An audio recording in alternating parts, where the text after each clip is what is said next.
Welcome. I'm John, the Carnivore teacher, and today I am honored to welcome a man who is challenging and changing the way the world thinks about food. Dr. Anthony Chaffee is a medical doctor, neurosurgical registrar, former professional rugby player, and one of the most outspoken voices in the nutritional space. For years, he has been educating audiences worldwide on the science behind an animal-based diet, dismantling mainstream nutrition myths, and exposing the hidden dangers in the foods we've been told are healthy. He's known for his bold, evidence-based claim that plants are not the safe, benevolent foods we think they are. In fact, he says they've been trying to kill us all along. Today, we're going to dig into exactly what he means by that, how plant toxins work, and why he believes the carnivore diet is the optimal human diet for health, longevity, and disease prevention. So buckle up, people.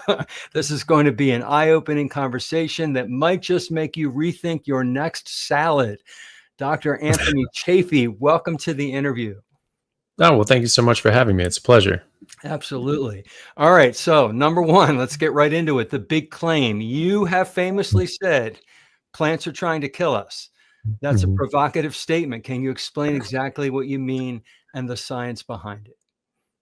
Yeah, well, I mean, it really is a quote from my professor of cancer biology when I was going to the University of Washington in Seattle. And so he actually was the first person to sort of break through with us, where he had already taken botany and biology. I understood about plant toxins, how they have about 1 million different defensive chemicals, anti-nutrients, toxins, hormonal disruptors, so many other sorts of means of defenses to stop animals and insects from eating them, because they're alive and they like to stay alive. So all living things have defenses, and their defenses are largely chemical in nature.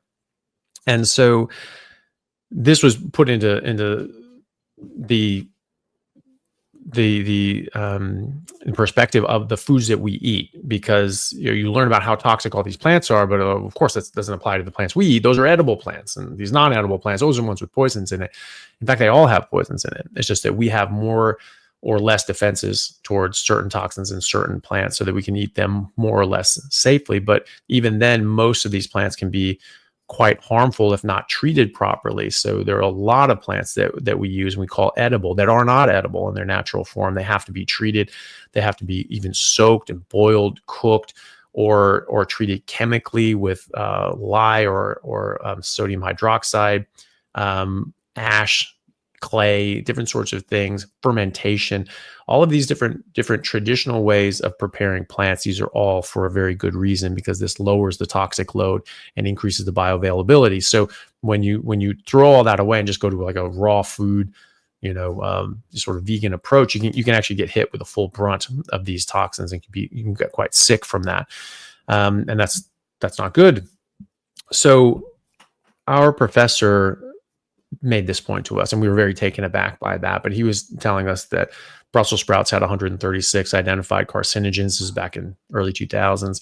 Mushrooms had over 100, and spinach, kale, lettuce, celery, cabbage, cucumber, broccoli, all the different fruits and vegetables that we would eat on a regular basis had dozens, if not over 100 known carcinogens, and that they were quite abundant. That there was work going back to a lot of work, but one was from Professor Bruce Ames from University of California, Berkeley, in the late 80s, early 90s, where he showed that, they were talking about getting rid of all these pesticides, and he sort of pointed out that we've been using these pesticides for decades without any sort of problem. So the new rise in health issues in the 1980s really shouldn't be caused by the pesticides, because those had already been in practice.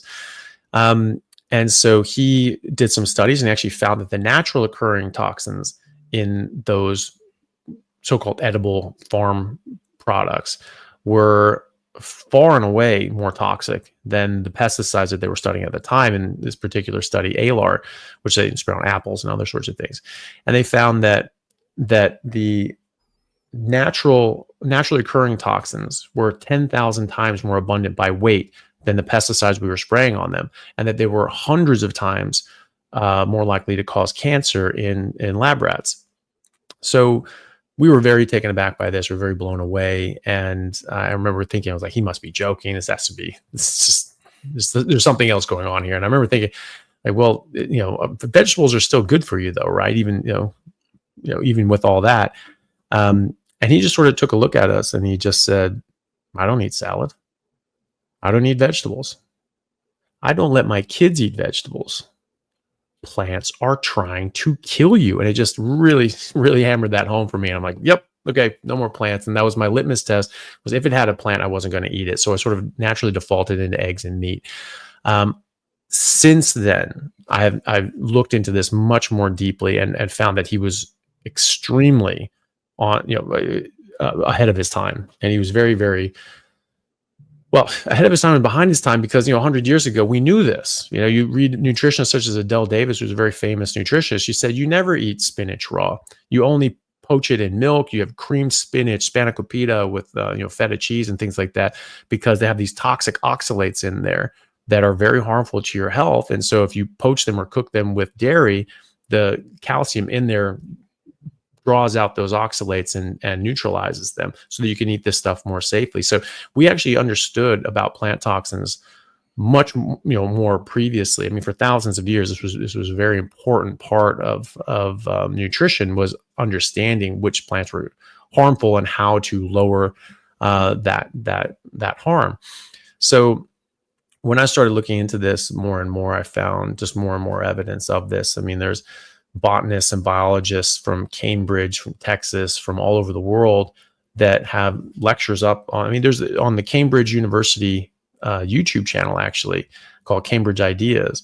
There's a lecture there or a video from Professor John Parker, who's a professor of botany. He's head of their botanical gardens there at Cambridge, or at least he was, and this was done back in 2011, I think.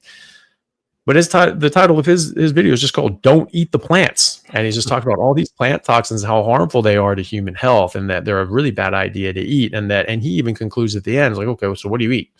Well, if you want to eat real food without all these spines and hairs and toxins and all these other sorts of things, become a carnivore. Just eat meat. That was his conclusion, and that was long before we had the carnivore movement that we have now. Mm-hmm. So, this is not a fringe opinion. This is mainstream biological and botanical sciences. And that's what I've been trying to just bring to bear, because it's been so overshadowed by the very non-scientific nutritional epidemiology, mostly funded by the food and drug companies like Pepsi, Coca-Cola, Nestle, etc.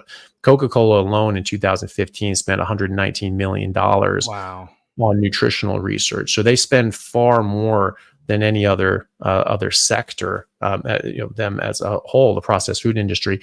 And you can just guess at what the conclusions are. Coca-Cola had a study that said, oh, you give Coca-Cola to mice and they lose weight. Oh, look at that. Coca-Cola is a diet drink. It's like, give me a break. This is fraud. It's just marketing. Yeah. They have frequency questionnaires where they ask somebody to try to remember what they've eaten in the last 4 years, and as if that could ever be accurate, and then say that, well, pizza can sometimes have meat as a topping. You get a Big Mac meal with the fries and the drink. Well, that has a little sliver of a meat patty in it. So all that's meat. Pizza's meat, fast food's meat, anything that has an ingredient that's meat, we're just going to call that meat. And people who eat less meat, they seem to be healthier, in this fake study that that cannot be accurate, because you're asking people to remember every meal they've had for this course of years, and it's completely biased. And these things are largely funded by the processed food industries and or different sorts of ideological groups that push a more plant-based diet, either for commercial gain or just because of their own ideological bent. You have other researchers that are vegan activists, self-described vegan activists, like Dr. Gardner from Stanford, and so who has described himself, as a big proponent of veganism, regardless of nutritional value. So that's what you have to contend with. This is the hard science. Botany is a hard science. Biology is a hard science. Nutritional epidemiology is junk. It's junk science.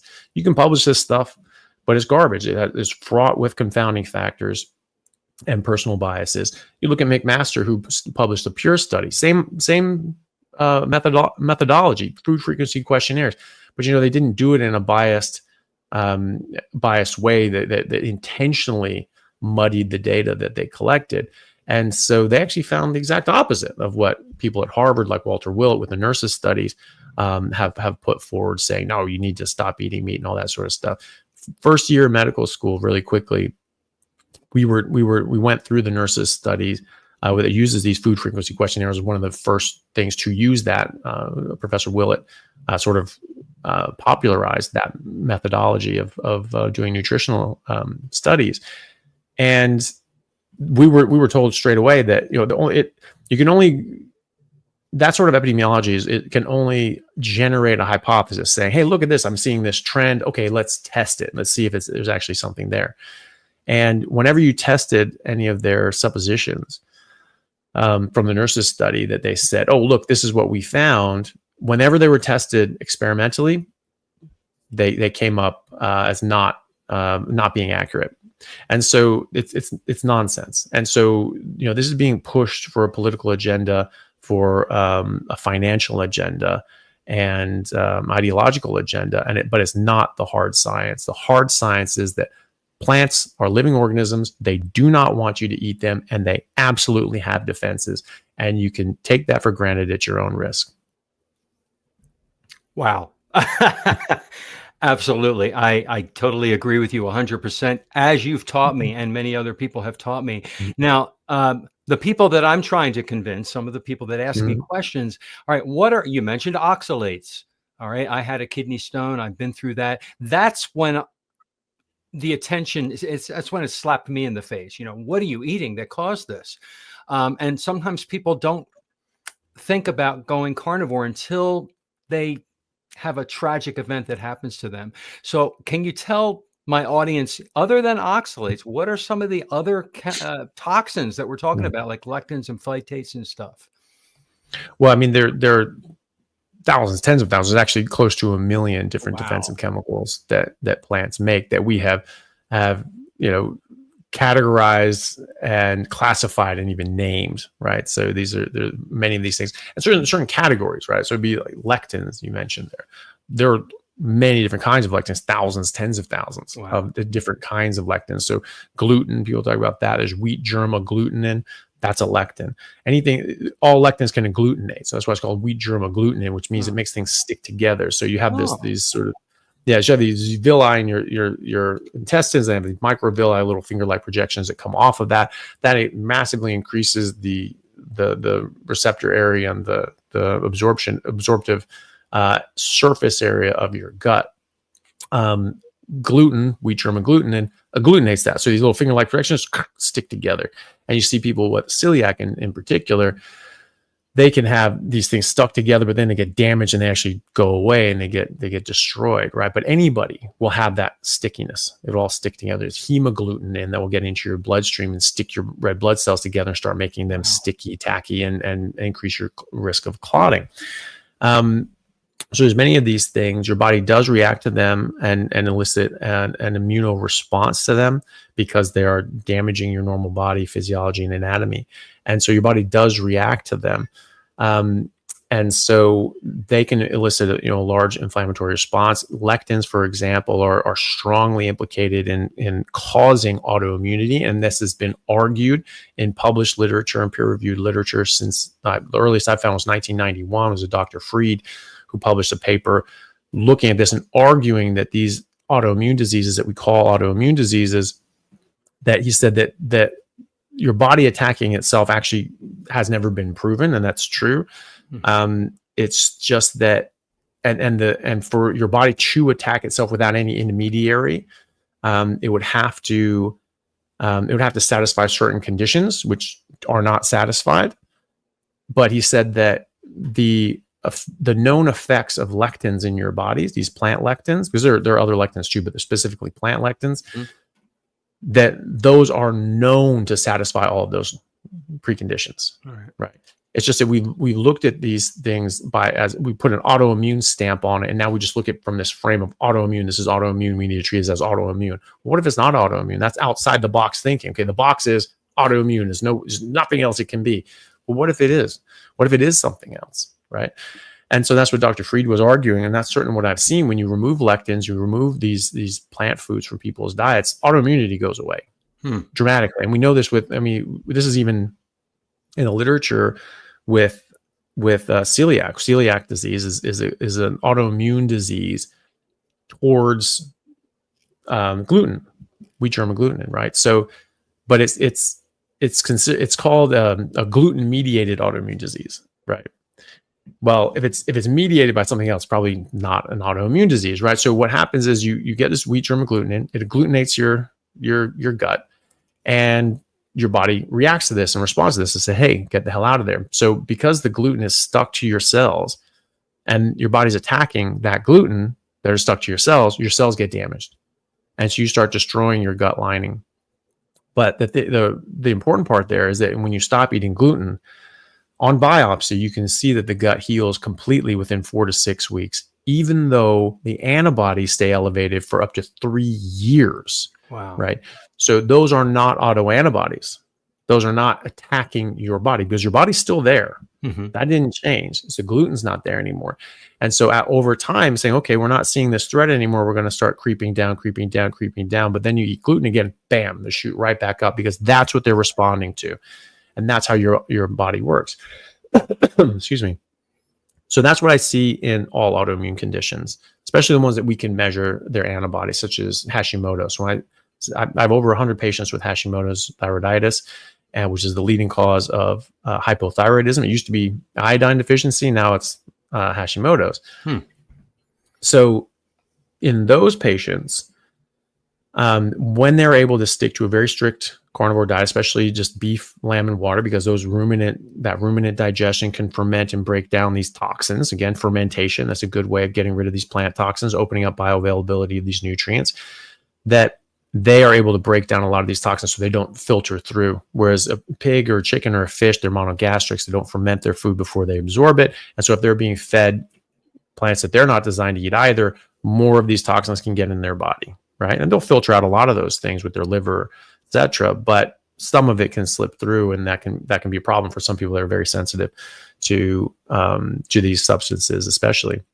So when they're able to do that, invariably, I see them massively improve their condition. So these sorts of conditions that we call autoimmunity, which I argue are not autoimmune.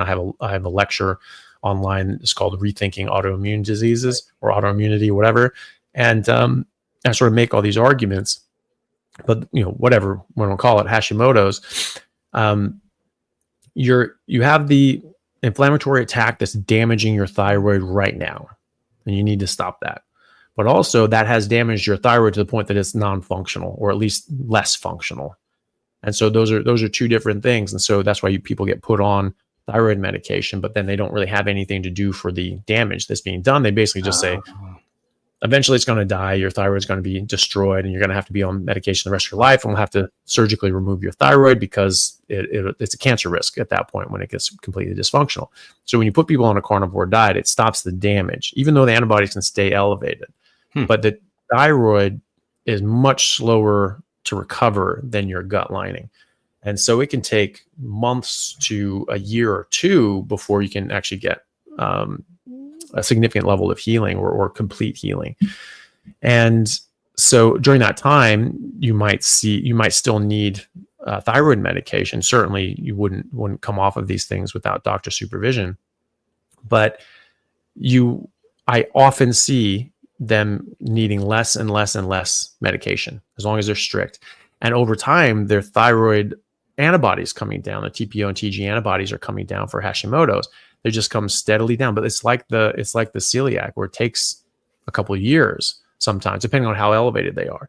But they do come down. I've seen them drop hundreds and hundreds of points after people have been very strict lion diet, beef, lamb, and water for 8 months or so. It's dropping hundreds of points down to very, very low levels. And so, but depending on how high you are, it could take longer than that. But either way, if this theory that I have is true, and Dr. Fried shared with me is true, that it's actually the lectins causing the problem and the damage, and your body's attacking those lectins, then either way, you can have elevated antibodies, but they're not damaging yourself. And hopefully they're not. And that's what we see. We see their thyroids improving as their antibodies are coming down, but they don't have to get to zero before their body starts improving. But then they eat anything else, those antibodies are there waiting vigil, And as soon as they come in, bam, you have this big reaction, you get a lot of damage.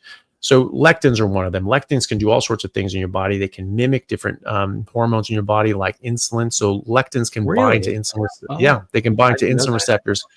Yeah, 5 times more tightly than insulin can. Wow. And so even when people are ketogenic, but they're eating, these lectin-containing vegetables, non-starchy vegetables, they can actually get this big insulin response, even though their insulin is completely normal. So it's harder for them to lose weight. And there have been studies that have shown, like, ketogenic diets, you lose a significant amount of weight, but then you have a ketogenic diet that removes lectins, and they lose even more. And this is why a lot of people from the ketogenic way of eating have come to carnivore, which is a ketogenic diet, but it's just a sort of a more, another step down that path.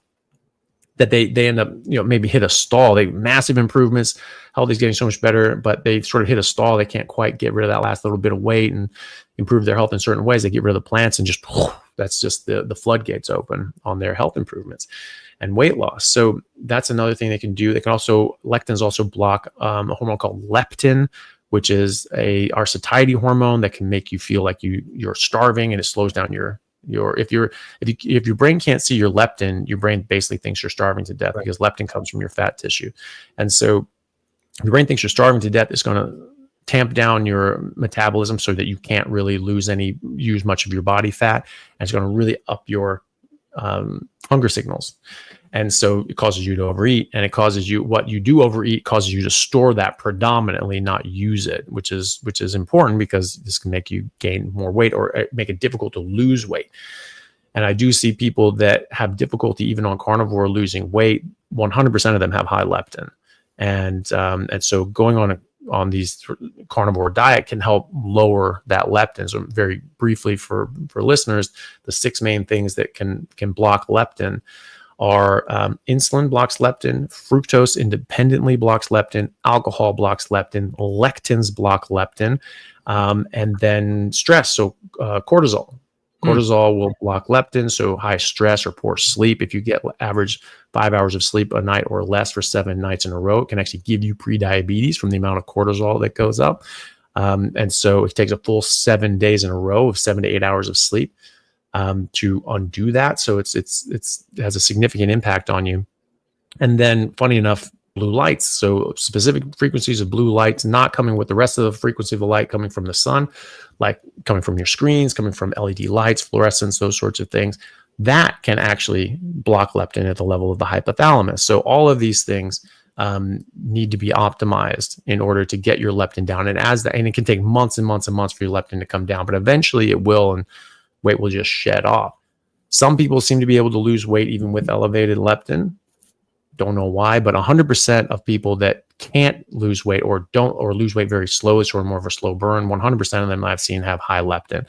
So that's something that if you're having trouble and you check your leptin and it's elevated, it should be under 5 for men and women, then you're just in that category. There's just going to be a bit of a slower burn, but eventually that will come down enough and it will just start streaming off you. So there are many other things as well. I mean, there's cyanogenic glycosides that when you chew them, this is why it's a very clear defense, because when you chew these things, it releases 2 chemicals that form hydrogen cyanide, which is toxic to all life, all known life. And so that is a kill switch. So the plant's saying, okay, you're eating me, you're crushing me up, you're chewing me, I'm going to kill you too. I'm going to dump out all this cyanide to try to hurt you. And so things have more or less of this, about 3,500 different plants that we know of that have cyanogenic glycosides to varying degrees, but things like cassava, there's sweet cassava, bitter cassava, and bitter cassava has so much cyanide that it will kill you and kill an adult. But this is the main staple of 750 million people in the tropics. That's their number 1 calorie source, right? It's the number 3 overall calorie source in all of the tropics.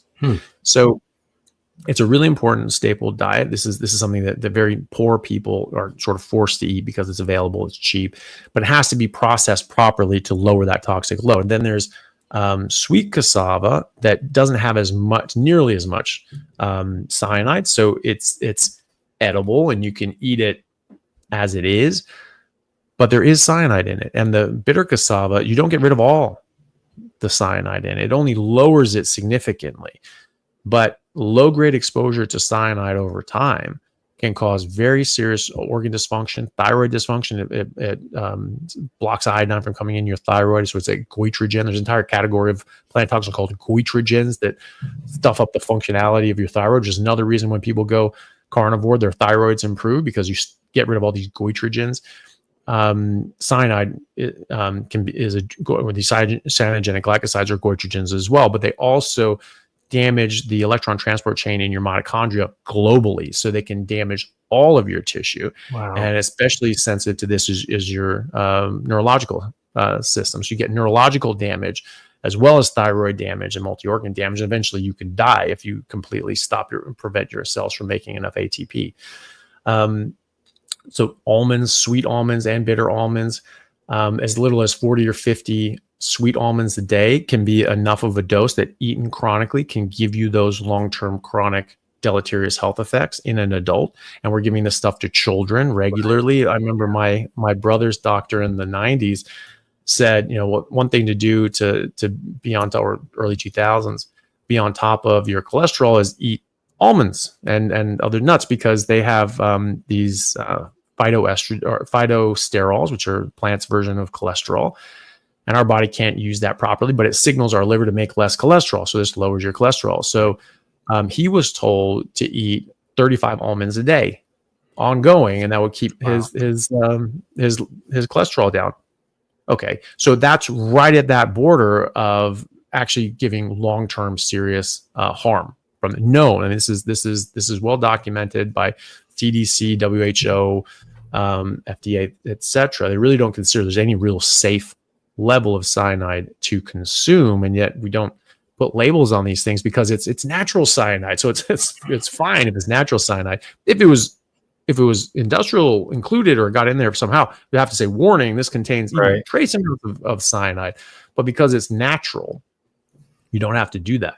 And could you imagine, like, no one would ever buy these things, if it said, like, cassava chips. You can buy packets of chips with the cassava in it, right?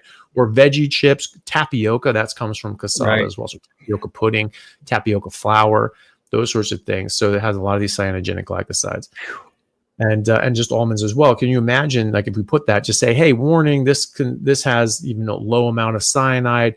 Don't have more than this many ounces per day ongoing. People are just going to get out and be like, how about I have none of that ever? Right. But that is what they should be doing, because it is dangerous. Now, having a few almonds, is that going to kill you? No. But having a handful of almonds every day ongoing can absolutely build up harm. And that's a whole almond flour. A lot of people make almond flour, an enormous amount of almond flour to make the keto treats that they eat. Absolutely. Yeah. And so that's the thing, is that's the entire point of this, is that it's like, not plants are trying to kill you in the sense that they're just going to, stick a gun to your head and you're just dead that second if you eat them. Now, most of the 400,000 plant species that we know of in the world will cause an acute reaction that will make you extremely sick or even kill you with just a very small amount. Right. So North American water hemlock, that's the most poisonous plant in North America. Wow. And half a leaf can kill an adult, right? Blocks the GABA receptors in the brain, which are the sort of the calming receptors in the brain. And so your brain gets overexcited and you get seizures. And so you die of intractable seizures within 2 minutes, and you can't stop them. Right. And not even that you'd have a chance to being out in the woods or something like that, 1 to 2 minutes, you're dead. Right.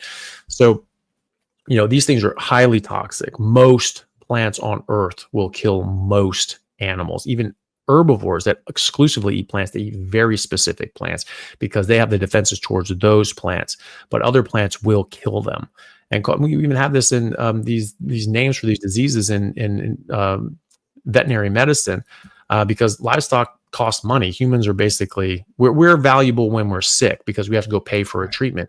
Cows are valuable when they're healthy and putting on weight. And so when they start getting sick, losing weight and dying, okay, people are losing money here. So like, okay, what the hell is going on? So they actually figured out that there are a number of these diseases like big tongue, big head, limp neck, crazy cow syndrome. Those are names for diseases that have now been shown to be, a long time ago, shown to be toxicities. Big head, that's when the face gets all lumpy and weird. That's from oxalate poisoning, because oxalates strip out calcium from the blood. You have to demineralize your bones, because if your calcium level in your blood goes too low, your heart stops. And so you have to sacrifice your bones for your heart, obviously. And so when you sort of get away from that, all of a sudden it starts remineralizing and regrowing, and you start getting this big, lumpy, big head sort of pattern to it, right? So that's from chronic exposure to oxalates, right? Hmm. So we know that all these things actually come from these herbivores eating plants that they're not designed for and getting sick from that. And then we even have nutritional deficiencies in animals that we know about too, because it's very important. If they're not gaining weight, if they're getting sick because of some nutritional deficiency, like they need to know about it so they can put that in the feed. They can get that, if it's not in the soil, they can get mineral licks and so on. This is why you have things like selenium, because selenium is a trace mineral. It's either in the soil or it's not. And so if you're in sort of a deficient area, you will have to put out selenium licks, because cows can get muscular dystrophy from low selenium. So we call it nutritional muscular dystrophy. People can look that up. So that comes from a selenium deficiency in cows, and they display muscular dystrophy. There's multiple kinds of muscular dystrophies in humans. This is very similar to those. But that's a cause. So how many problems in humans are either from eating something that's toxic to us and harms us, or like big head, limp neck, crazy cow syndrome, or a nutritional deficiency like nutritional muscular dystrophy? We're not getting enough selenium. No one even knows about selenium. No one ever checks their selenium. I check people's selenium. It's low unless they're on a carnivore diet, right? So, how many of these diseases, so-called diseases, are actually nutritional deficiencies or toxicities from plant? And that's the argument that I'm making, is that over time, it's not that these things are just killing you on the spot, but over time they're building up harm, just like the cyanogenic glycosides. And we know this. We know that X amount long-term will cause these issues, right? And when you're talking about nearly 1 billion people relying on cassava with cyanogenic glycosides as their main calorie source, that is a much bigger issue than people realize, right? Other things that can be toxic, but also be anti-nutrient. So another way that plants defend themselves is by being less nutritious. So they can bind up their nutrients. And yes, there are good things in plants to get, but you may not be able to access them because they're bound up in chemical bonds that we don't have the enzymes to break down, which is proof positive that we are not biologically adapted to or supposed to eat those things. And that's why we have to expose them to different chemicals. We have to ferment them. We have to do these other things to break these chemical bonds and release these nutrients, make them more bioavailable. Another one is they can make other things less nutritious as well. Even if you're eating your normal diet, they can have things like phytic acid, oxalates, as we mentioned, can bind to calcium, iron, magnesium, other sorts of things. Saponins that can disrupt your body's enzymes that can break down these nutrients as well. Phytic acid can bind irreversibly to various minerals and nutrients. One argument that I heard, wasn't a great argument, from a vegan, was that yes, phytic acid can bind to these things and we don't have the enzymes for it, but our gut microbiome does have the enzymes, or the certain microbes can have these enzymes to break that down. And so that's fine. But this is someone that is unfamiliar with the digestive idiosyncrasies of our gut, because our microbiome is in our colon, and you may or may not have that bacteria. So you may not have the right bacteria to break that down. But whether you did or not, it doesn't matter, because you don't absorb those nutrients in your colon. You absorb those in your small intestine. Now you're past that. So unless you went and ate your feces, which gorillas have to do, Right. by the way, Yeah. right? Then you're not getting those nutrients because you don't absorb it. So it doesn't matter what happens in your colon. What matters is before that, and we don't have the enzymes to break down that phytic acid complex with these nutrients. So, you have these anti-nutrient effects. You can have protease inhibitors, lipase inhibitors, these sorts of things that stop and prevent our own enzymes from breaking down fats and proteins, etc.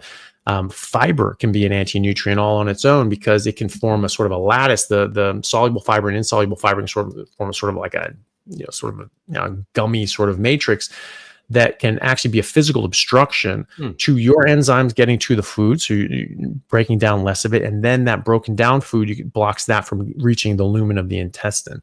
So you can, eating fiber, especially a high fiber diet, you can actually reduce your absorption of nutrients, all nutrients, by up to 30%. And so this is why they say, well, eating a high fiber diet can be beneficial for diabetes because, right, well, you're blocking out the absorption of 30% of the carbohydrates, and your blood sugar goes down. It's not shocking. That's how a number of the diabetes medications like acarbose or even metformin to a certain extent. Actually, that's how they work. Yeah, Okay. they block out. Metformin does more than that, but it also blocks out some of the absorption. I didn't know that. B12 as well, but also carbohydrates. But acarbose specifically blocks out a lot of the absorption, not all of it, but some of the absorption of carbohydrates, and so that's why people get that.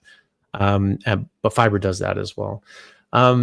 So there are many other sorts of things. I mean, they make latex. We make latex gloves, and we use these sorts of things, but these saps are they're not just there for fun. Latex is a really sticky, tacky sort of sap that when an animal starts eating, again, when they start chewing it, then it starts forming and leaking out and acts as like a glue. And it can actually glue the mouth shut of the animals trying to eat it. And now they can't eat. They can't open their mouth and they die. They starve to death over the coming weeks, which is a really nasty way to go. But that's just a demonstration that the plant is more than happy for you to die if it gets to live, as all life on earth is. You get too close to a buffalo in Yellowstone Park, it is going to take you out. Right. Not because it's trying to eat you. It's trying to make sure you're not trying to eat it, and it feels threatened. And so it will defend itself. But animals have kinetic defenses. They can run away. They can fight back. They can hide. Plants can't. They're just sitting there. They're stationary. And so they have to have these other defenses. And that's something that people really need to take seriously. Hey guys, just want to take a second to thank our sponsor at Carnivore Bar. I don't promote many products because honestly, all you need to be healthy is to just eat meat. For those times that you're out hiking, road tripping, or stuck at work and you want a nutritious snack that is just meat, fat, and salt if you want it, the Carnivore Bar is a great option. So I like this product not because it's just pure meat, but also because I want the carnivore market to thrive as well. And the more we support meat-only products, the more meat-only products there will be available in the mainstream. So if this sounds like something you'd like to get behind, check it out using my discount code Anthony to get 10% off, which also applies to subscriptions, giving you 25% off total. All right. Thanks, guys. All right. Amazing answers to these questions. I don't know how you get all that out in such a short amount of time, packed with information. I'm so amazed. I have this question I've been waiting to ask you now. We talked about some of the plant toxins. Some argue, all right, I'm sure you've heard this, the dose makes the poison. All right. How do you respond to people who say that plant toxins are harmless in small amounts that we eat? That, we can have a little bit. Yeah. All 1 million of them? Really? And so that's the thing, if we're saying that the dose makes the poison, yeah, dose does make the poison. Okay, so what's the dose? You don't get to just say that and then not, come up with an answer, right? Because the amount of cyanide, that's a measurable amount that this will cause harm in a long-term period of time, or this acutely toxic, right? And so people have no idea what that number is. And so flaxseed has far higher levels of cyanogenic glycosides than sweet almonds do. And so, even 6 servings, 7 servings can be a very serious a dose of cyanogenic glycosides to an adult, right? And so we're putting just tons, just scoops of flaxseed into smoothies and things like that. There was actually a study that looked at smoothies, the different smoothie bars, and they actually found whole apples because there's cyanide in apple seeds and things like that. Right? Oh my God. Seeds, yeah. So they just put the whole thing in there. It's fine. Instead of pouring it out and taking the apple seed out. Right. Because they're just blending it up. I don't care. And they put flaxseed in there and things like that. And they actually found harmful levels of cyanide in a lot of these things. Certainly if consumed regularly over time, it would absolutely be a dosage that would build up over time. And if you had a number of these things, give me 2 extra flax seeds because they're so good for me, sort of things, you can hurt yourself. If you're giving those to kids that are much more sensitive to this stuff, you can really hurt them. And either way, even if it's not killing you, even if it's not causing an acute reaction, it's still not good for you. It's still causing low grade harm. And so that's not good, especially for a child. The dose does make the poison. The dose is really damn small. And if you are saying that dose makes the poison, you have to then say what that dose is. Right. And so you can't just say dose makes the poison, eat all the plants you want. Okay. Because each individual plant has thousands of these things. Right. Okay. So maybe it's too low for one thing, but maybe it's high enough for another one. Okay. And that's the other argument with and how much are you eating? Because no one's telling you to limit it. They're actually saying the more plants you eat, the better. Right. Look at the blue zones. They're herbivores. No, they're not. They're nearly carnivores, Right. actually, especially in like Sardinia and things like that. But those have been shown to be fraudulent anyway. The blue zone studies, a professor from Oxford actually showed that a lot of this stuff was pension fraud. People were actually lying about their age to qualify for pensions earlier. And so now they're like, oh, you're 110. Actually, they're 84 now, but they signed up for this thing years ago. Yeah. And or their grandparents and granduncles and things like that have actually since passed away 10 years ago, but they didn't tell anybody about it so they could keep collecting their pension check and their Social Security or something like that, right? Or their government sort of pension check. So, because a lot of these people were poor, there's in poor areas, and they sort of needed this extra money to survive. So in any case, it's that's been thoroughly argued against, but also they just eat way more meat than that. But so then people just say, eat as much plants as you can. They're all good, blah, blah, blah. You can't do that. You cannot do that. Without telling somebody what the dose is, you have no idea. So certain plants are going to have more or less of certain things. But let's say you're eating a lot of it. Let's say you're eating the same thing every single day. It's going to build up. Right. Liam Hemsworth, the actor, Chris Hemsworth's brother, bring them up. Yeah. Yeah. Well, he got sucked into this whole vegan nonsense from a nutritionist that they had who pushes that nonsense, and didn't tell him what the dose was. Oh yeah, it's all fine. Everything's great. Liam Hemsworth had to go to the hospital with acute oxalate poisoning from drinking spinach smoothies every morning for 3 weeks. He could have died. And he had to get emergency surgery to remove these massive kidney stones. So, he got very sick. People have died from acute oxalate poisoning.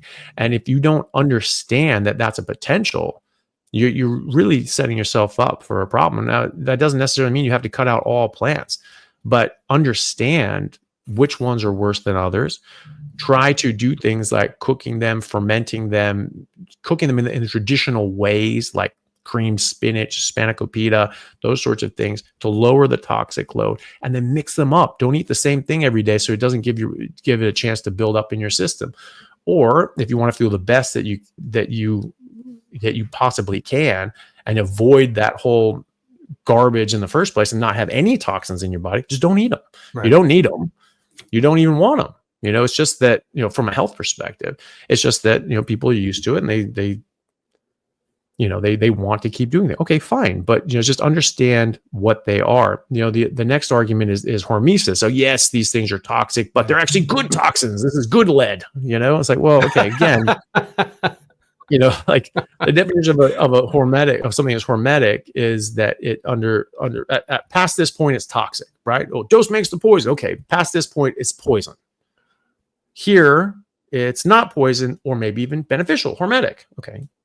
So what is the dose? You have to answer that. Right. And is this one chemical hormetic at this dose? Okay. So how much oxalates are hormetic, right? First of all, cyanide is not hormetic. It is toxic all across the board. That's why there's no safe level of ingestion. And yet this is in everything, or in all sorts of things. And we don't label this, even though it's not considered safe to have any level of cyanide consumption, really, and especially for kids. It's very small anyway. And so let's pretend that oxalates are hormetic, which they're not. What would the dosage be, right? How many leaves would you be able to have before it became toxic? What other things in spinach, because there are thousands of other chemicals in there, what other things in there are hormetic or not hormetic, but toxic at a certain dose? What are their doses? If you stay in the hormetic range with oxalates, are you toxic for another one? Right. Or if you get it, you know what I mean? Or you get into you're in a hormetic. Yeah, exactly. You don't know that. And that's the point, is that it's just this people just saying, it's hormetic, dose makes the poison. It's a throwaway line that means nothing. It's actually meaningless when you examine it, because the only thing meaningful is to say, what is the dose? And what is the dose of all those chemicals in that plant? And are they hormetic? Not all toxins are going to be hormetic, but are they hormetic or not? What dosage are they hormetic? And are they perfectly hermetically balanced so that when you're if you eat 5 spinach leaves, are you getting a perfectly hermetic balance of oxalates and phytates and tannins and this is and that and the others? Or are they all over the shop, which they are, right? And again, how many leaves? Can you eat 5 leaves? Can you eat 10? Can you eat 100? Right? You start getting really harmful levels of spinach at about 100 grams. So that's half a cup of cooked spinach. That's not much, right? So, the thing is that you have to know what doses of what. And again, there are thousands of these things. So no one ever answers that. Right. So They people don't say, know the "Well, answer. I don't think we know the they answer. don't." Yeah. No, of course they don't. Well, some things we do, like cyanide, right? None. None is the safe amount of cyanide to ingest, but there's certain amounts you get past. Okay, so 40 to 50 almonds a day, that will build up harm over time and cause neurological dysfunction, thyroid dysfunction, multi-organ dysfunction, right? So that's a threshold. That we know. And you need to know that, right? And then what else is in there that might be harmful? So anytime someone says that something's hormetic or dose makes a poison, say, okay, great. What's the dose? Right. If they can't answer that, don't listen to them. Absolutely. All right. For someone who's curious about removing plants from their diet, it's the reason we're here. What's the best way to start, and what should they watch for in their first few weeks? Well, I mean, it depends on where you're at mentally. I mean, if you're like me, just sort of, I know this is toxic. I'm not going to eat anything toxic. No, thank you. And so I just threw everything out, and you just eat fatty meat until it stops tasting good. You do that as many times during the day that your body is telling you to do. You have to make sure you're eating enough. You have to eat until it stops tasting good. Literally, you get to a bite that tastes like cardboard. That's when you're done, because your hunger signals are going to be very different. They're much more subtle, and it's very easy to undereat on a carnivore diet. So it's important that you eat enough. And then it's more about what you don't eat as well. So you need to get enough fat. So 1 to 2 grams of fat to 1 gram of protein. That's typically around the range that people need, and you adjust for your own individual self. But then my hard rule for myself and others is that want to do this like I do it is no plants or mushrooms, no sugar or any sweeteners, nothing artificial. And that goes for sauces, seasonings, and drinks as well. And so just meat, eggs, fish, chicken, salt, water. That's it. Right. And you just eat until it stops tasting good. If you are the type of person that you're like, ugh, yeah, dairy is a gray area. Probably try to avoid it at first, especially, something like certainly anything with carbs, take it out. And even others can have casomorphines can actually trigger a hunger response and tell your body to store energy, fat. So especially if you're trying to lose weight, dairy can be a problem. So if you're going to have a bit of cheese every now and then, have it be a bit of cheese every now and then. Have it as infrequently and as a condiment. So melting some cheese, have a cheesy omelet or slice the cheese on a burger patty or something like that. I wouldn't just eat blocks of cheese or anything like that. Then the other thing is that if you sort of can't get your head around just cutting out everything in a go, and you want to do this in more piecemeal fashion, you need to have a clear plan on when you're going to do this. We just say, oh, I'll just sort of eat a bit more meat and sort of less of other things. Like, that's good. You're moving in the right direction, but you're probably not going to sort of get to where you want to be. So I would definitely cut out sugar, all junk food, day one, whole foods only. Focus on fatty meat. That's the main staple. Cut out carbs. Cut out sugar will be the next step. And then have a mark on the calendar on Friday. Carbs and sugar are gone, right? Yeah. Next Friday, high oxalate foods are gone. Next nightshades, potatoes, tomatoes, eggplants, peppers, those sorts of things, very high in lectins. I'm going to get those things out and just start cutting these things out. Beans, seeds, legumes, nuts, those are very high in lectins. You cut those suckers out. And then you just go down the track, however you want to do that. And then on this day, hopefully 4 weeks later, nothing else except meat, egg, salt, and water. That's it. And so if you have that clear timeline of on this day, I'm cutting this out, on this day, I'm cutting the next stuff out, and the whole time you're focusing on eating the meat and eating less and less of the plants, I think you'll do well. But so it depends on your personality type and what you can get your head around. But if you're going to just jump into it, make sure you're eating enough, make sure you're eating the right things. And if you're going to go into it slowly, have a clear and distinct plan on when you're going to get to full carnivore. Excellent advice. Thank you. All right, I want to be really considerate of your time. Will you participate in a 10-question lightning round real quick? Sure. All right, quick fire with Dr. Chaffee. Real quick Okay. answers. Number one, what plant food would you never touch again?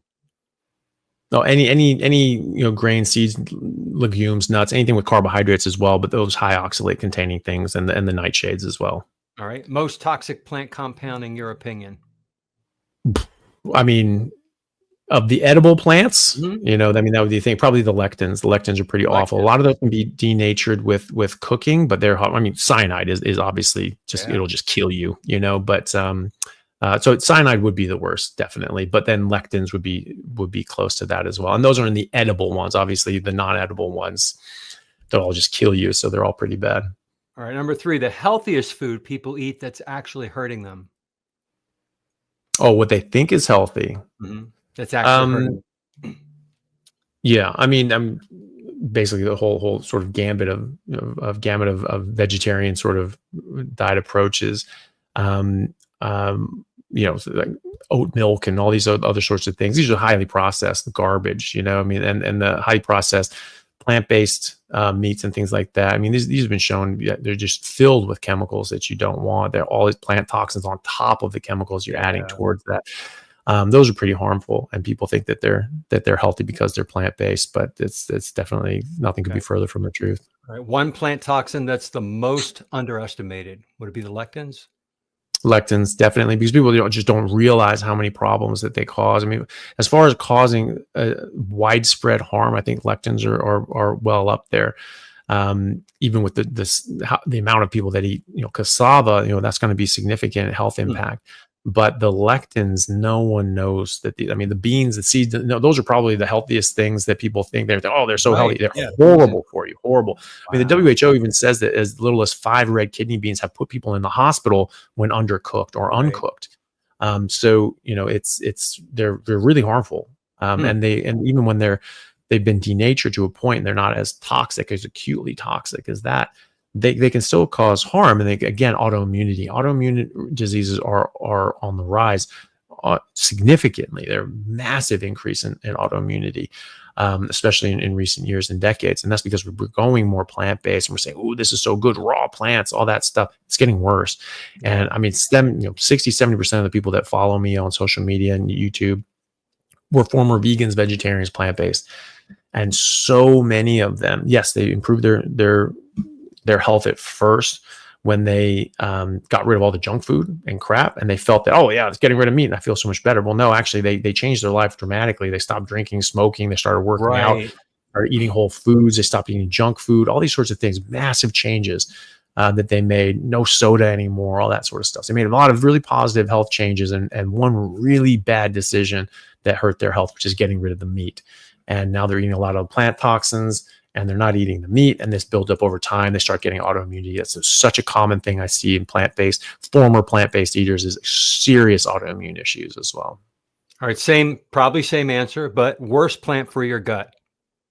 Oh, definitely the lectins. Yeah, absolutely. Wow. Yeah, those suckers are really bad for your gut. They cause leaky gut, which is associated with over 100 different autoimmune issues and all sorts of problems. And the other thing too is the Trojan horse that gets in here are the agrochemical compounds like the glyphosates and things like that are on the plants and get in your body and cause absolute hell in your body and your gut.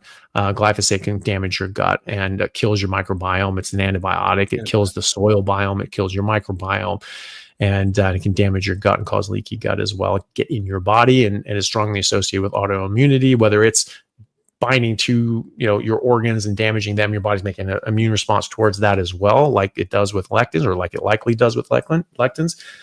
Don't know, but either way, there's a strong association there. All right. You have no meat, fish, eggs, anything available. If you had to eat one plant for survival, what would it be and why? Well, I mean, am I on my own, or is there someone? You're on a deserted island. There's no chop off their leg or something like that. No. Well, it would obviously depend on what's there, but certain fruits are less toxic. Okay. Many fruit will still kill you. If you go out in the woods and you see random fruit or random berry, it is not safe to eat those things. They can kill you. So most of these things have evolved with other animals that are not you to to propagate their seed and things like that, but they can be very toxic to other animals that eat them. So those sorts of fruit, especially some ones that have a bit of sweetness to it, those typically have a lower toxic load for us. But things like grapes will still kill cats and dogs, for instance, because of the tannins and things like that in there. So those sorts of things.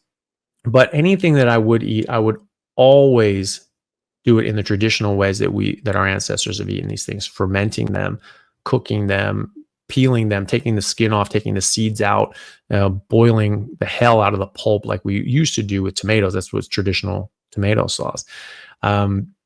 Make sure they're vine ripened, those sorts of things. If it is a fruit, those sorts of things. So anything that I would eat, it would be in that traditional way. There's a great book by a friend of mine, Dr. Bill Schindler. He's a paleoanthropologist and archaeologist, and he wrote a book called Eat Like a Human. And it talks about, okay, first of all, we're all eating meat, but in the last 10,000 years, we started eating more plant foods because we had to, because the megafauna died out, either because we hunted them out, or was, as I think, there was some sort of mass extinction event, like a sort of a asteroid or something like that, because all the megafauna died on every continent at the same time. So that's probably not everyone just hunting them out of extinction at the same time. Probably not. We're probably well on our way, but it happened too quickly, in my opinion. So either way, we ran out of those things. And so people had to start turning to more plant foods in certain areas, right? And so he goes through in this book all the different sorts of ways that people started doing that, to ferment and change and cook and this and that, to lower the toxic load of these specific plants and then increase the bioavailability, make them more nutritious. Because that's another thing too. You can't just eat something and call it good. We're not like we're not just like a combustion engine. Anything that burns is okay, right? It's like a steam locomotive. It's we need specific nutrients, So so whatever I would eat, it would be in that traditional way of trying to, as much as I could, fermenting these things, etc. That's what I would eat, and I would work very hard to make a fishing pole after that. Yeah, exactly. All right, great answer. One last question in that same category. All right, your go-to cut of meat, if you could only eat one forever, what is your favorite?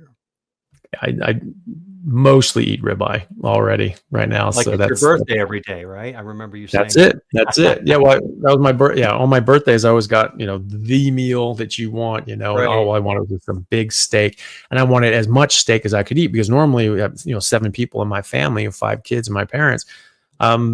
Meat we all wanted the meat. And so you just had to have your fair share, and then you had to fill up with the rest of the stuff. Right. But I just on my birthday, I just want to eat as much meat as I want to until I'm done. And so that's what I did. And it was always steaks. And now I just do that every day. And so it just feels like my birthday every day. And how do you like your meat? Do you like it rare, raw in the middle, like black and blue, or do you like it medium rare? How does Dr. Pretty much. Chaffee I often go for more blue these days. So I like it more rare, but seared on the outside, nice and crunchy and crispy on the outside. I age my steaks as well, so they brown really well. So you get this nice crispy bubbly crust, and then the inside can be fairly How long do you age rare. it do you put it in the refrigerator, put it with salt? I know you don't do salt that much anymore, but how No, long do you pretty age rarely. a steak in the refrigerator?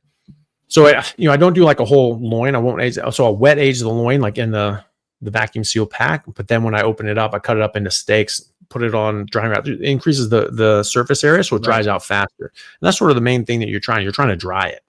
You're actually not, in this case, I'm not trying to cultivate bacteria or fungus that will help, break down the meat, then have to be cut away and thrown away and things like that. What I want to do is I want to dry it out. And so that helps concentrate the flavor, and it helps it brown a lot better. How long do you dry a regular, say, ribeye steak? 12 hours? Because you at least overnight. So you at least want to do it overnight in the fridge. And if you salt it, that's when you salt it, because the salt can actually soak through it, and it sort of is quite nice. It salts it all the way through evenly. But at least overnight. Just doing that overnight, it completely changes the flavor. That doing that with chicken or fish just overnight really improves the flavor as well. But you have to have it on a drying rack, like a metal rack, not touching anything else. It has to have air circulating around all sides, because otherwise it'll build, it'll trap moisture, and that's where bacteria can hide. So if it's drying, it won't grow mold. Cannot, right?